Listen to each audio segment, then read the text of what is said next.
Steve from YouTube asks, how do things get handed over when a business is sold? I'm David C. Barnett, and you're tuned in to Small Business and Deal Making, the broadcast, podcast, YouTube channel where I talk about buying, selling, financing, and managing small and medium-sized businesses while controlling risk.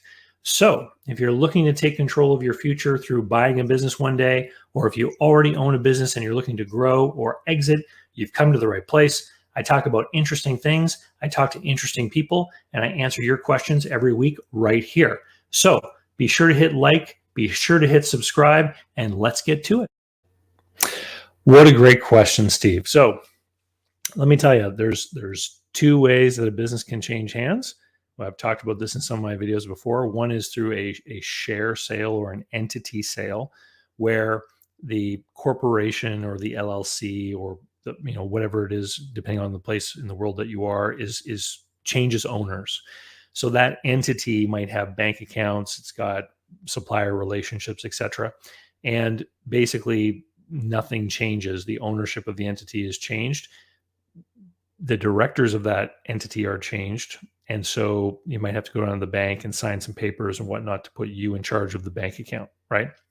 So in a share transaction, things carry on pretty smoothly, and that's why bigger businesses are often sold in this way, especially businesses that have a lot of contractual relationships, etc. So that's easy. Now let's get to asset sales. So in the case of an asset sale, you have a seller who may have an entity, corporation, LLC, something like that, and they are selling the assets of that business to you as a buyer, and maybe you have set up your own corporation or what have you to make the purchase. So what's happening now is the business as a going concern is moving from one legal person to another. And so that means that all of the relationships, contracts, etc., that the selling party entered into, they don't necessarily automatically transfer to the new person, legal entity that is buying the business. So one of the things you put in your comment was like the name, for example. Well, depending on your jurisdiction, there is usually a way to transfer a name, an operating name, from one entity to another. Sometimes a corporation actually has that name on it, for example, and usually there's a way to delist or deregister that name. And at the same time, the buyer entity will register that name. And the reason why we register names with the government is so other people can't use them. Well, if I deregister a name and then you register it at the same time, often we do this together. And then I can give you permission to basically register the name that I used to have. And so that's, permission basically is the thing that supersedes all these rules about infringing on names. This is why every McDonald's franchisee is allowed to accept a check written out to McDonald's, for example, because they have been given permission by McDonald's to be using that name to do business, right? So there is a way legally to transfer the name from one entity to another. Now, what about all of the customer and supplier relationships, right? So this is going to vary depending on the type of business that you're in. If you are in the lawn mowing business, for example, and the seller of the business showed up every Monday to mow Mrs. Smith's lawn, and she writes a check to pay them, then when you show up on the first week that you own the business to mow her lawn, she's probably just going to write you a check, right? Doesn't really matter. And so in cash, retail, walk-up businesses, the customers aren't really going to, care a lot of the times. However, if you have contracts with your customers, if they have certain requirements of you, so let's say that you're selling to a bigger company and they want to have on file documentation of your insurance, for example, right? When the business is sold, all of those customers are going to have to be notified.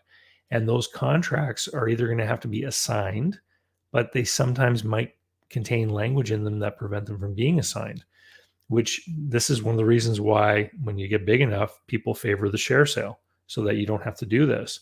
But you might have to go and talk with each of those customers and they may have to re-sign with the new entity.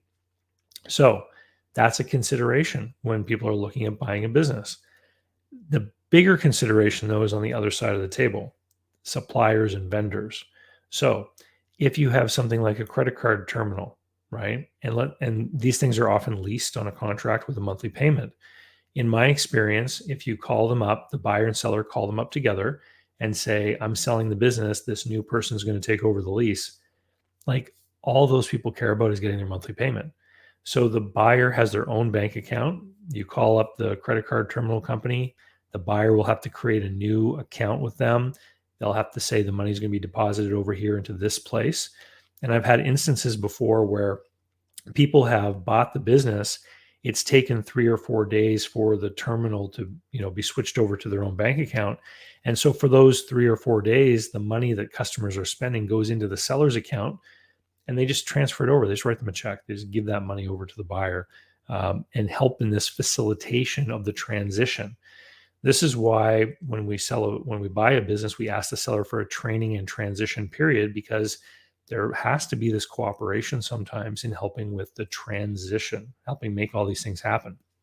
Now, when you're buying a business, one of the things that you have to consider is the operating capital question. And so we look at balance sheets and we see how much inventory there is, how much there is in the way of receivables, for example, and how much there is in the way of payables. A lot, and that this helps us determine how much money we're going to need when we operate the business. In many asset sales, to keep things simple, what will happen is the seller will retain the receivables and the payables, meaning that they will collect the money from the jobs or the invoices they created, and they will pay off all of the bills that existed from before you took over the business. If you calculated the amount of operating capital you need based on what they were doing, then there could be a problem when you start to do business with their suppliers if those suppliers won't give you the same trade terms. What do I mean? Well, that seller might be getting 30 days to pay one of the suppliers, but when you call up the supplier and say the business has been sold, they may not extend 30-day terms to you. This is one of the things that needs to be considered when you're buying a business is, what if I don't get the same trade credit terms that the seller has obtained, because they have a long history with that supplier? In my experience, a couple of different things happen.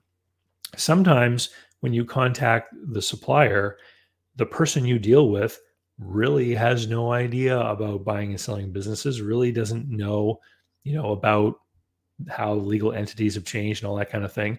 And you might end up speaking to a clerk who simply says, oh, we need to change the name on the account. Okay. And they just, like, maybe they'll have to change the legal entity name on the account, and they may continue to give you the same terms the other person had because they don't make any change.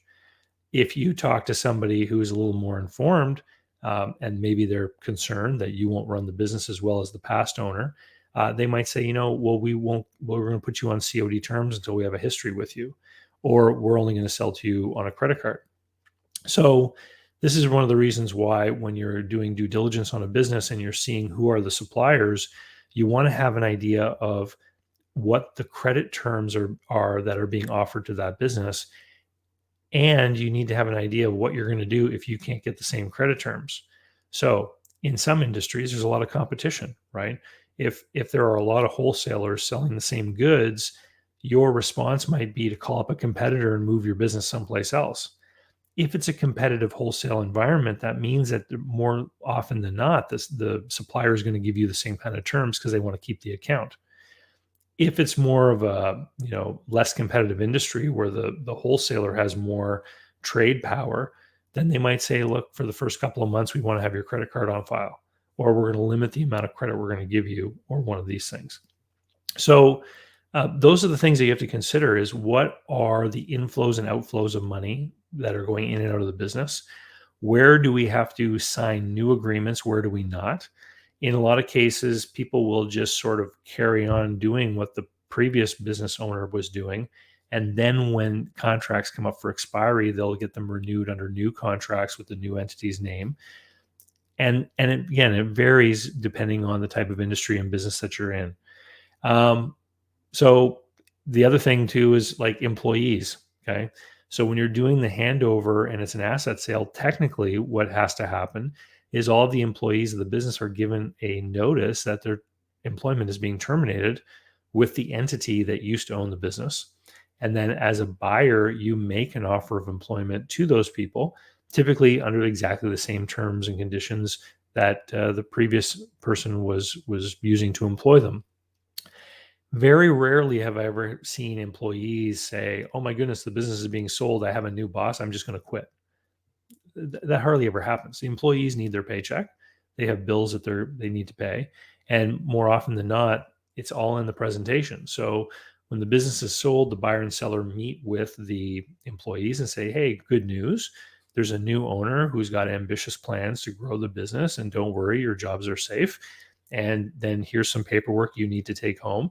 And one of the things is saying your employment's terminated with this company, and now you have a new job with this other company." It means that when it comes around to tax time, that employee is going to get two different tax slips, one showing what they earned with the previous owner and the other one showing, their earnings with the new company, kind of thing. So you basically look at every department or every aspect of the business, and you consider what has to be changed here, what has to move. And a lot of the times you get into this when you're doing your due diligence period. So you've come to an agreement on what the price and terms of the business are going to be. Then you do your investigation to figure out if there's any problems with the information that's been presented. And while you're doing that and you're looking at all of these different, big customers or big suppliers, et cetera, this is when you start to consider, what do we need to do in this case as far as the handover? And the sellers are a key, part of this process. Again, that's why they call it training and transition, because my recommendation is that all of these important stakeholders outside of the business be approached by both the buyer and the seller together in order to facilitate the transition. I hope that helps, Steve. It's a great question, and I'm surprised no one else has asked it before. If you're thinking about buying a business, of course, you should head over to businessbuyeradvantage.com. It's where you can learn more about how I can help you buy a business, and where you can sign up for my online course, which is called Business Buyer Advantage. And with that, we'll say see you later. We'll talk to you next time. So, how can you learn more about buying, selling, financing, and managing small and medium-sized businesses? Easy. Head over to my blog site, davidcbarnett.com, where you can learn more about me, learn how I work with my clients. You can learn about my books, courses that I prepared for you. You can also find out all about how to subscribe to my email list, the YouTube playlists, etc. There's literally hundreds of hours of content there, all for free, and I'd love for you to be my guest.